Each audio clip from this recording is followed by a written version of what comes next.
ఈ 15 కాంబినేషన్ అనేది ఒక సూర్యుడికి సంబంధించింది, ఒక బుధుడి కాంబినేషన్ కలగలుపుకొని ఉన్న నెంబర్ అని మనం చెప్పుకోవచ్చు. టోటల్ చేస్తే 6 నెంబర్ వస్తుంది అనేది వీళ్ళు సాధిస్తారు. చాలా మంది చూస్తుంటాం డే అండ్ నైట్ కష్టపడుతూ ఉంటారు. కానీ ఎగ్జామ్స్ లో రిజల్ట్ చూస్తే మళ్ళీ యావరేజ్ రిజల్ట్ అంటే 50 to 60 అప్రాక్సిమేట్. చాలా మందిలో కొంతమంది స్టూడెంట్ చూడండి, వాళ్ళు ఎక్కడ చదవరండి. అంటే వాళ్ళు సమయానికి అంటే క్లాస్ వింటారు, వాళ్ళ మైండ్ లో అనేది అది ఫిక్స్ చేసేసుకుంటారు. ఎగ్జామ్స్ టైంలో మాత్రమే వీళ్ళు ఆ బుక్స్ ఓపెన్ చేసి చదువుతూ ఉంటారు. మనం వీరి యొక్క పేరెంట్స్ గాబరా పడిపోతుంటారు. అందరి పేరు ఉదయం డే అండ్ నైట్ కష్టం. కానీ వీళ్ళు చూడండి మళ్ళీ స్కోర్ కూడా 80 to 90% వరకు స్కోర్ చేస్తూ ఉంటారు.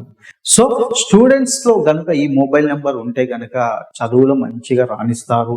హైయర్ స్టడీస్ కి వెళ్ళే అవకాశాలు కూడా చాలా ఎక్కువగా ఉంటాయి. వీరికి కనుక ఒకవేళ కూతురు గనుక తల్లి యొక్క సపోర్ట్ అనేది చాలా ఎక్కువగా దొరుకుతుంది. వీళ్ళు సపోర్ట్